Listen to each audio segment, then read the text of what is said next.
Hi guys, it's Debbie and today I'm back with a new video concerning La La Land, and in particular I would like to compare it with Whiplash, a film by the same director and with similar topics. La La Land is a romantic film directed by Damien Chazelle and presented mostly through the form of a musical. It stars Ryan Gosling and Emma Stone as Sebastian and Mia, two young aspiring artists, which struggle for fame in the extremely competitive city of Los Angeles. La La Land also stars some other high-profile characters such as J.K. Simmons and John Legend, and it is one of the most appraised films of the last months. As a matter of fact, it is now nominated for 14 Academy Awards at the upcoming Oscar ceremony. I personally enjoyed La La Land. I found it very entertaining. I loved its use of symbolism and colour.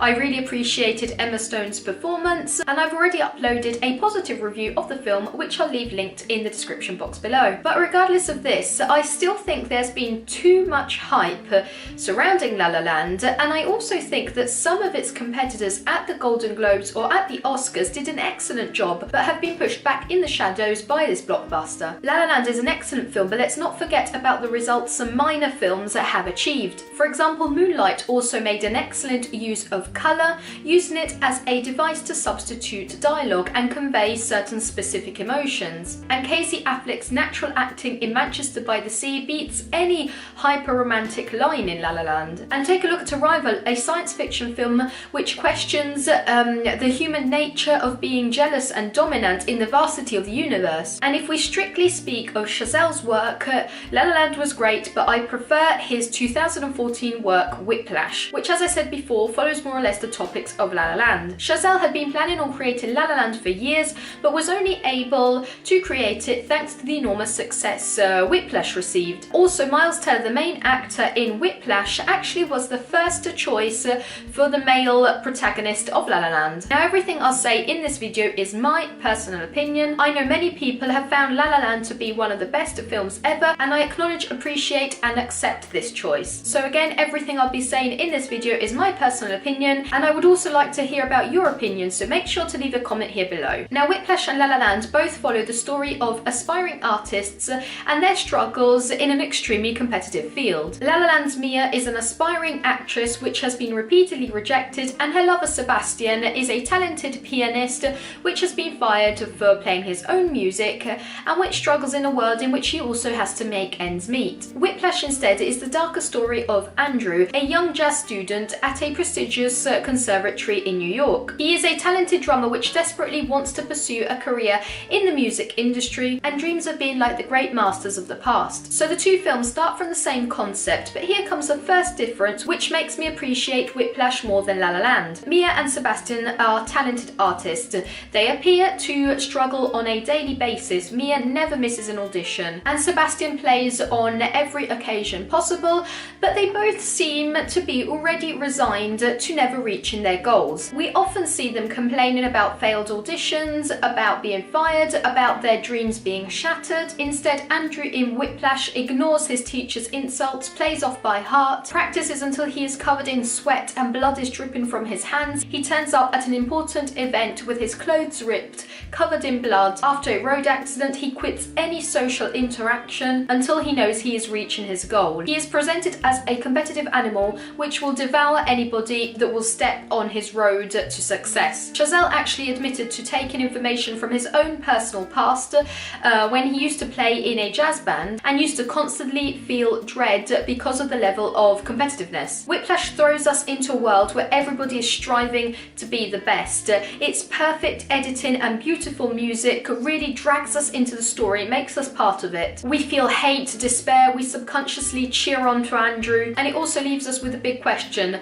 Am I really doing the best in what I love? How can I strive to be the best? I understand that Mia and Sebastian are older and have lived many more disappointing experiences which could have lowered their level of aggressiveness, but they just seem to prefer hiding their failures and frustrations in a colourful cloud of dreams, a La La Land of illusions, completely out of touch with reality. Andrew doesn't give up. His failures only give him more reasons to prove that he is not just like any other random student. He does actually give up at a certain point for a limited amount of time, but that's how real life is. It would be unrealistic imagining a world in which even the most talented artists don't have a moment of self-doubt. Another point is the use of colour. As I said before, I absolutely love La La Land's use of symbolism and colours. The two main colours in La La Land are a dark blue purple and then a bright yellow. These colours are often worn by Mia and recur throughout all the film, especially when we have shots of LA from above. We have a dark purple mysterious sky and then thousands and thousands of small bright dots of yellow, so these bright lights, which are the stars and all the twinkling lights from the buildings below. Yellow in this case represents the bright stars, the aspiring artists and their hopes, which shine bright just like studio lights. Whiplash also makes use of contrasting colour, in particular black and gold. The characters tend to wear dark clothes in front of which the golden colour of the instruments and of the stage lights really stands out. Gold is for Whiplash what yellow is for La La Land, so the colour of dreams, hope, success. Andrew's drum set represents his dreams, his hopes, and when his blood spatters on the cymbals, it's like a self-sacrifice he is committing in the name of art. So although La La Land has been praised for its play on colours, we actually don't have to step that far to find other great examples of this use. Another concept that is recurring in both films is love, and in particular the dilemma of having to choose between loving a person and the love for art. The two films choose a different path to the answer. When Mia and Sebastian realise that they will soon have to make a choice, their approach to the dilemma is to simply not think about it and vaguely acknowledge the hard truth. On the contrary, Andrew just harshly points out to his girlfriend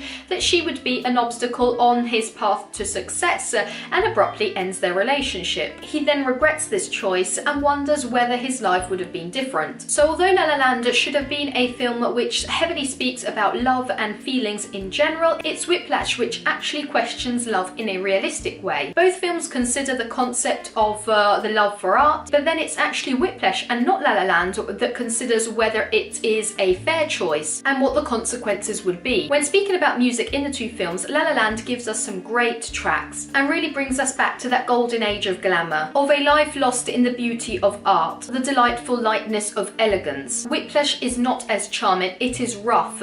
Andrew is fierce and instinctive. So while La La Land delights us with a couple of hours of beautiful music, Whiplash introduces us to what is behind that music. The struggle to achieve that perfect note, the hours of practicing to reach that precise rhythm. La La Land is light and bright, Whiplash is dark. We can feel every single drop on Andrew's forehead, his short breath, the blisters on his fingers, the hate towards his teacher, the swear words that are probably forming in his mind, the desperation of never being as good as his idols. Sebastian and Andrew are the two main male characters in the two films, but they have opposite personalities and they are presented in a totally different way. Sebastian is introduced in a dreamlike manner, delivering a perfect performance, submerged in a mysterious cloud of romance, immediately piercing every romantic person's heart. He has the classic good looks and fascinating way of being. Andrew instead is pure instinct. He is introduced as a normal guy with his sweat-drenched t-shirts, his inexperience, his failures, but in my opinion he is a much more interesting character. In general, I think La La Land is easier to appreciate because of its lighter themes, the general feeling of beauty and glamour it conveys, the distant idea of a big dream coming to life, but I think that beauty in art can even be more down to earth